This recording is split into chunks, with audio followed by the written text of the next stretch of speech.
Queen Nightmare Moon lounged diagonally across the throne, one hoof propping her chin, the other thrown haphazardly over the side, as if the entire situation bored her. The throne was caked in elaborate golden filigree and weapons of fallen enemies, which had been gilded and arrayed around her in an explosion of past victories. The whole thing sat upon a dust several times the height of an average pony, giving the queen range on top of her already formidable height to look down at her nose at all who entered the royal hall. Her gossamer robe of expensive fabric shimmered at even the slightest movement, creating a rippling effect like sparkling water whatever she breathed, or her undulating mane and her tail brushed against it. She would have seen a vision of loveliness, if not for the malicious insanity in her eyes. It was so obvious, so decidedly, that there it was shocking. Applejack looked around, as far as her metal collar would allow, to see whatever the guards had noticed too, but they kept their eyes turned down to the marble floor.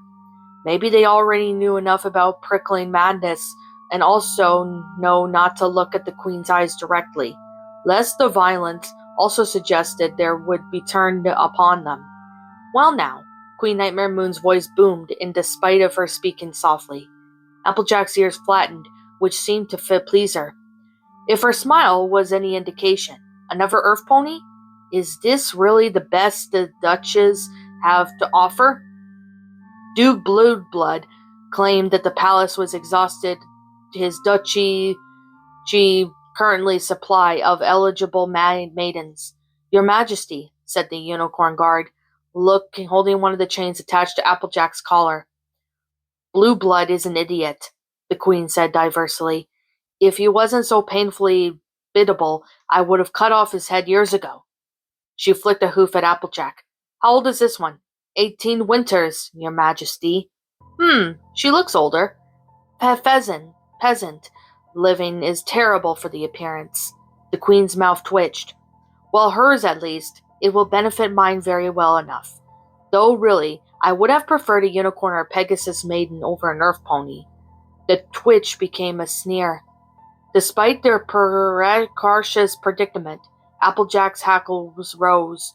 Earth ponies are just as valid as unicorns or Her words were devolved into a gargle as the guard who had spoken tugged his chain so hard she nearly topped over her kneeling position. Queen Nightmare Moon's eyes flashed. It's been a while since I've had many of my baths. She held up one naked hoof, bereft of the silver shoes she wore in all the paintings Applejack had marched past her on her way to the castle. The queen's fur was a midnight black, so dark that the yellow light from the braziers on the other side of their throne was thrown back into blue sheen. She rubbed at the back of one hoof and the tip of the other, smoothing that fur so lovingly it was almost reverential. Girl, do you know what I discovered after I ascended to rule over this pathetic little land? The guard held fast to the taunt chain. Applejack had no breath to respond, even if she wanted to. Ponies were so very frightened of me and my power. They trembled in my presence. Tales of my exploits were already circulating. One day a clumsy unicorn servant cut herself with a fruit knife while serving me a slice of apple. She was so scared of reprisal if I had stopped that she kept feeding me, even though I could see the blood flowing over her pretty little coat. It was so amusing, saying she seemed to think that this will resolve.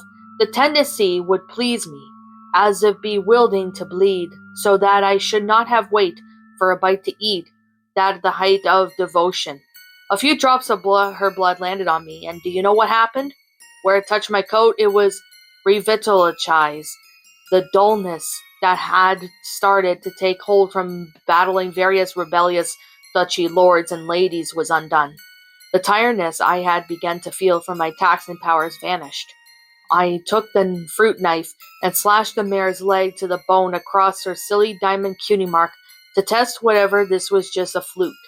Her screams were beautiful, but not as beautiful as my body whenever her blood fell. It was a revelation. Applejack's heart thudded so hard that her chest, if she felt sure every pony else must be able to hear it. The queen shrugged. So I had her killed for her clumsiness and washed my entire body in her blood. And then when my strength waned and my beauty began to falter, I did it again with another servant, and once again I restored myself. I found it works best with maidens. The prettier, the more magical, the better. But, she heaved heavily, I find it's harder and harder to come by suitable vessels in Canterlot. The duchies only ever seem to have earth ponies of appropriate gender and age. Her lip curled. Earth ponies are so lacking in magic that it takes 5 maidens to have the same results as a unicorn or a pair of pegasi. The curl elongated into a vicious smirk. So it's a good thing you're the 5th to arrive this day, girl. Black spots crowded around Applejack's vision. She had heard rumors, and they all had. In the beginning, no pony had really believed them until the Queen's hounds reached their far-flung duchy at the very edge of Equestria, rough, scarred stallions, hoof-picked by the Queen herself, who rounded out the eligible ponies according to her specifications, and picked out those damn best for the royal needs. Those maidens never returned after being taken away from the castle and descent of Canterlot. When the hounds came to Ponyville, Applejack's family tried to hide in their cider cellar until they left. She had crouched down there in the dark for 3 days, hungry and with nothing but a bucket of for waste. Before the hounds flung open the door wide and dragged her out by mane, she had fought them bucking with her legs, made strong of a lifetime for apple farming. But they had horns and wings, and she only had her legs. Eventually she'd been subdued, bundled into a carriage, and driven away, fighting ceaselessly against the locks on the doors that she had watched Sweet Apple Acres burn behind them. Her family had been left bound and gagged to watch at their home and their livelihood destroyed before their eyes as punishment. For defying the crown, she supposed she should be glad they were still alive. At least many ponies had been killed for far less. Like being young and pretty enough to bled for their baths. Queen Nightmare Moon rose from her throne, gossamer robe fluttering exquisitely. She descended the steps to the Addes. Guards, take her for the preparation room. Fetch the other 4 from the dungeon and put them there too. Prepare Glimmer will join you there to drain them. I will be in my chambers. When it's ready, bring the blood to me and I shall bathe. She paused in front of Applejack. A tendril cold-blood magic sprang from her horn and forced the smaller mare's chin up. Applejack was left with no option but to meet the Mad Queen's gaze. I hear you have a younger sister. For your family's disobedience in attempting to hide you from my hounds, I shall make her the first of my next 5 earth ponies. If she had done nothing more than just to comment on the weather, she let her magic dissipate and trotted jauntily from the chamber. Applejack's throat closed around in panic. Applebloom, she had to warn her. She had to tell Big Mac or Granny to get her out of Ponyville, out of Duchy, out of Equestria entirely. Except that she could do no such thing. The guards holding the chains of her collar yanked her to her feet and dragged her to a small door on the opposite side of the chamber. Reflectively, she fought them, but one lashed out with its magic, cuffing her on the back of her head. She then saw stars and stumbled. Careful, barked another guard. If you spill any of her blood and waste it, the Queen will put your head on a spike for the battlements. Applejack staggered along, ears ringing. She was aware of passing through a small door and along the narrow dark corridor that angled downwards. One more guard marched behind them, cutting off any hope of escape. Even if she did escape, the collar and the 2 guards holding its chains, the wall's curve, indicating the corridor had formed a long spiral. It corkscrewed into the earth below the castle, where the air tasted cold and dank. The better to conceal the sound of ponies screaming, whispered a voice in the back of her mind. The corridor ended with an unassuming wooden door, bolted across the large plank of wood that sank into a hollow in the wall. The guard who had struck her and knocked her waited, and after a few moments the plank shot back at the door and creaked open. A pony with hood and with holes cut for their eyes looked out. Is this the 5th? The hooded pony's voice was low, muffled somewhat by fabric across her mouth. Yes, prepare a Glimmer. Bring her in then. They stepped back and swung the door wide, revealing within what could only be described as a chamber of horror. Applejack stared at the collection of monstrous devices and weapons that completely covered the walls. She recognized some, had no names for others, but she knew the stench of blood and death that coated everything. The place had not been built for far below ground, only to hide them sounds from within. Yet what caught her attention more was the pile in the corridor. A passing glance would mistake it for a quantity of neatly stacked cloth. Maybe some blankets, more than a glance. However, you could still see each layer that was, in fact, peeled and dried skin off a pony. Each pellet and leg sprawled outwards like a macabre fireplace. Rug faces neatly sliced into the remained intact with the holes, where the eyes and the mouths used to be. They were stiff, having to be treated from decomposition and arranged on top of one another. Empty faces internally gazing into the room where they had died. Applejack's mouth hung agape, taking in the colors and coats, manes and tails that had been once belonged to the living, breathing ponies, but were now nothing but decoration in this hidden slaughterhouse. On the wall behind a pile of a few pellets had been nailed to the wall for a reason known only to pony that had been put there.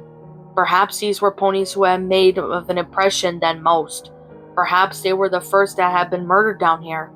Perhaps the colors had just appealed to the butcher and they had been arranged into artwork that pleased their eyes only.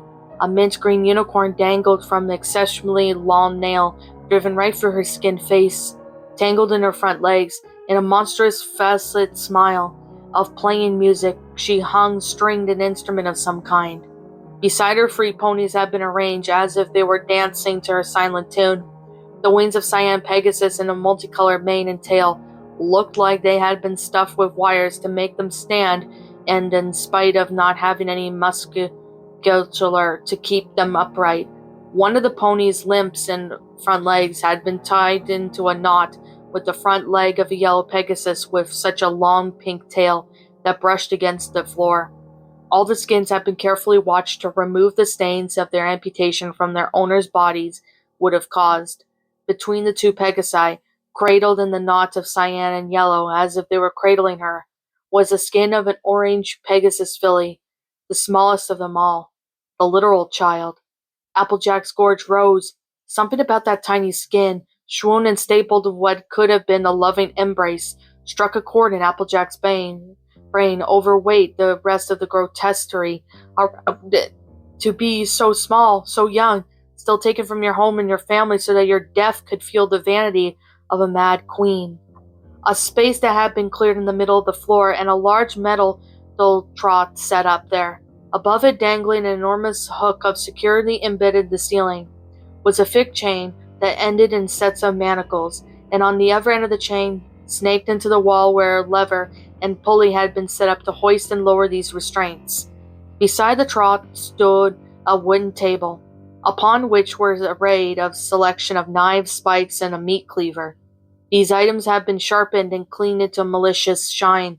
The old blood splatters on the floor around the trot and had not. Applejack's legs locked. It was not a conscious decision. Her body simply refused to move. The guards tugged on her chains, but it was just as if her joints were made of stone and would not bend to allow any forward movement. "Move it!" growled the stallion behind her. He shoved her rump. She still did not budge. "I'll screw this," said the other one who had hit her before. Abruptly, the rope went slack. Applejack did not have time to process this before something struck her the side of her head, and everything went black. She came to her chin pressed to the floor. The world wobbled into focus, passaged by the noise it took her a moment to recognize. Whimpers and crying. Applejack blinked out of unconsciousness and into the realization that she was no longer eligible maiden at that horrible soaked blood room. She tried to get up, only to realize her hind legs had been roped together and her forelegs bound to her and back. She managed to roll onto her side, but that was all she could do. 4 other mares sat and lay simultaneously bound states around her. Each had been gagged. Curiously, Applejack had not. She assumed because she would have been too unconscious to make any noise. She almost wished she had not woken up at all.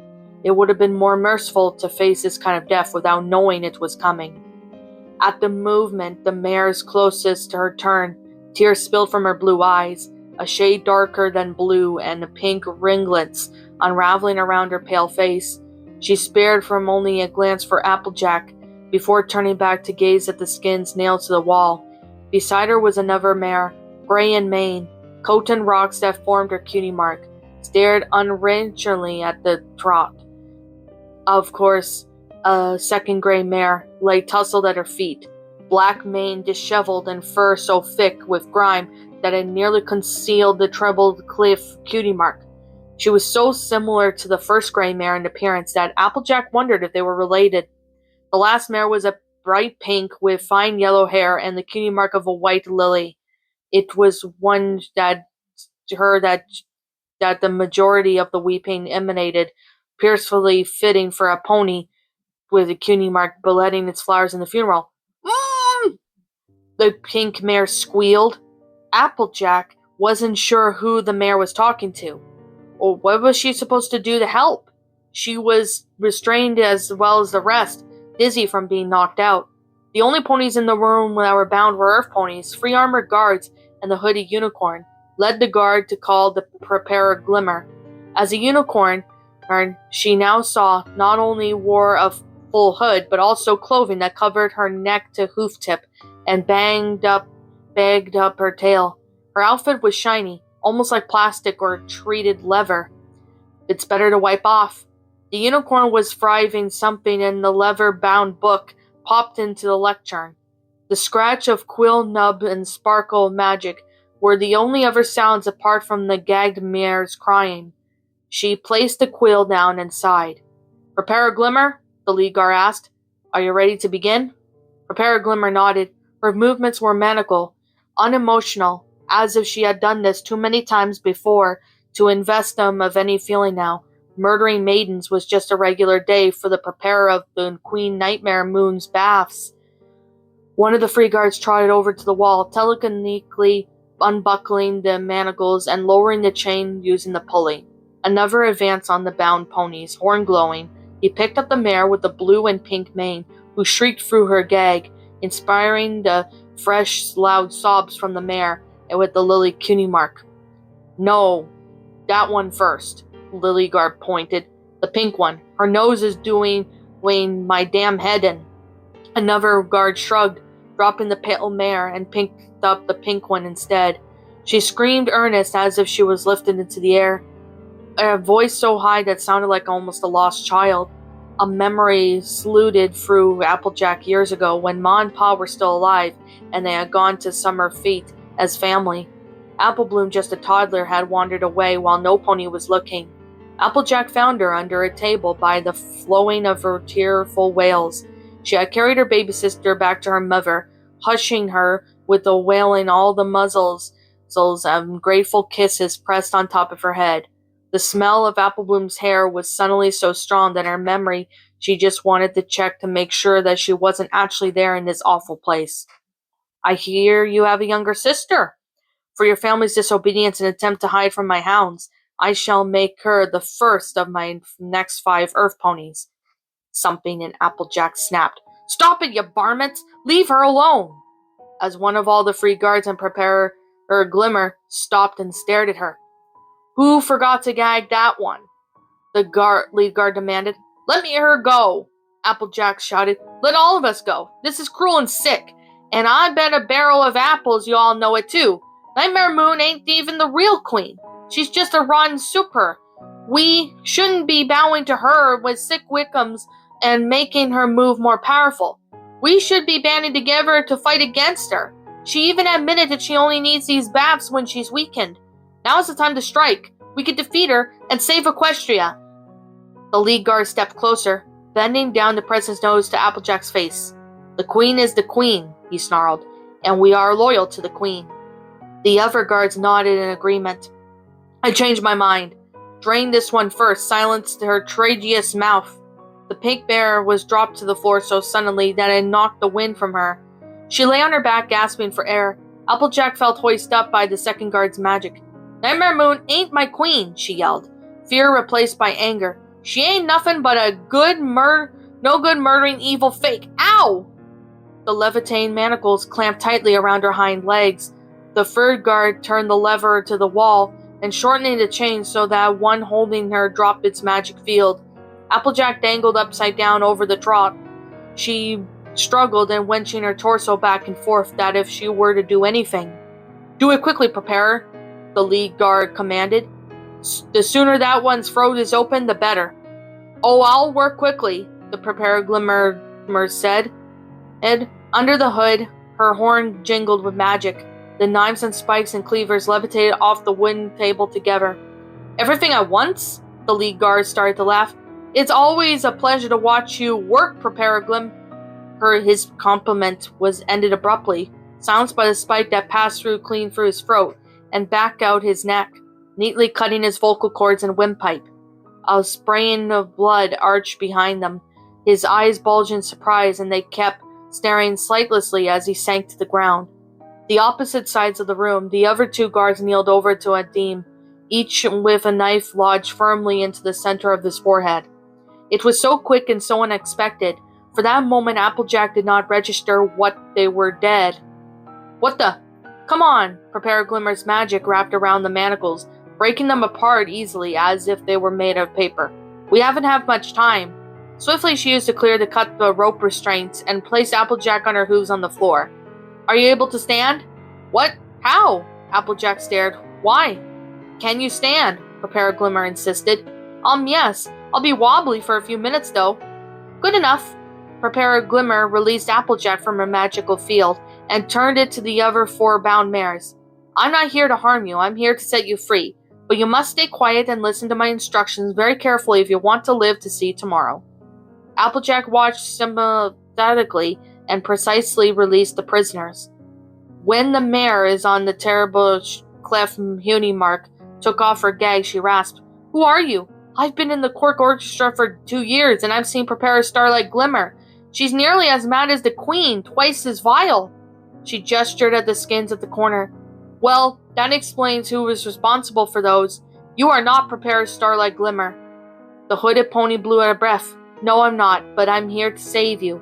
"Well, it's not my only reason for being here, but I'm definitely not leaving you behind to be slaughtered. I made a deviation to my original plan when I released the 5th of you. I have been brought to the schedule for draining you all, then have moved forward." Applejack stepped forward. "Who are you, stranger? And why are you saving us?"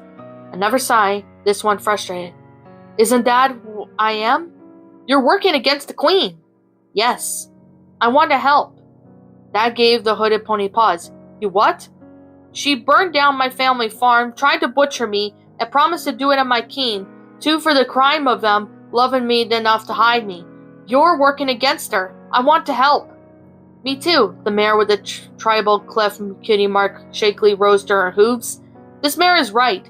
Nightmare Moon is nothing but a usurper, and we should be working to take her off the throne, even if we die trying. I'd rather take that death than this one." She nodded through the torture devices. "I want to help too," the pale mare said with the two-toned hair said grimly. That creature stole my wife and drained her blood for one of these baths.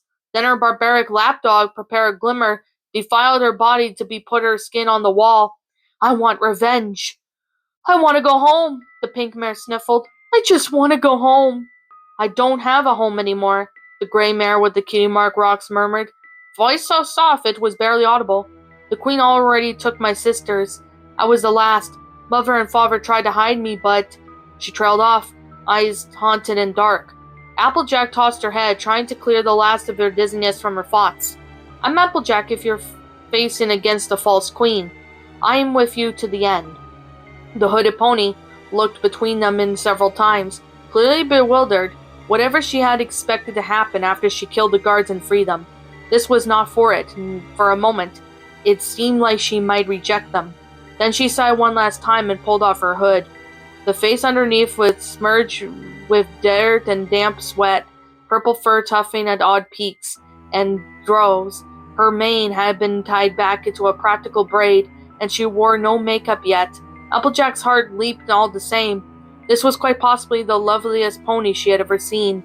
Not beautiful like Nightmare Moon, but with a sarcastic kind of allure that made her stomach flutter in spite of the awful situation. My name is Princess Twilight Sparkle. Applejack's jaw dropped. So did the other mares. They all knew that name. Princess Twilight Sparkle? The tribal mare echoed. But that can't be. You're dead. Nightmare Moon killed you when she murdered my mother, Queen Celestia, and usurped her throne. The lost eloquent princess finished grimly. Yes, well, luckily there was enough ponies still loyal to my mother to smuggle me out of the castle and keep me safe all these years. And now, her brows lowered into a grim scowl, I'm going to take back my throne and overthrow my aunt and save my ponies before she can hurt any more of them. The flutter in Applejack's stomach sprawled outwards into a sense of warm security. This, she thought, this is what being in the presence of a real loyal royalty felt like. We're here with you, Princess Twilight, she promised, meaning every word. What's up, my pretties? It's the Lion Queen here. I want to appreciate you all for tuning into this video, and I do appreciate you guys supporting my video by giving this video likes and stuff. If you really enjoyed this video, be sure to leave a like, comment and subscribe if you're new, ring the bell for notifications to when I upload so that way you guys will get updated for whenever I upload. If you want to follow me on Twitter or DeviantArt, feel free to leave a follow on those if you are interested in following me on those socials. If you want to support my backup channel, known as Miss Dark Shigo, feel free to subscribe to it, as a link to that will also be in the About page section. And with that being said, and that being the case, thank you so much for watching, my pretties, and as always, stay pretty.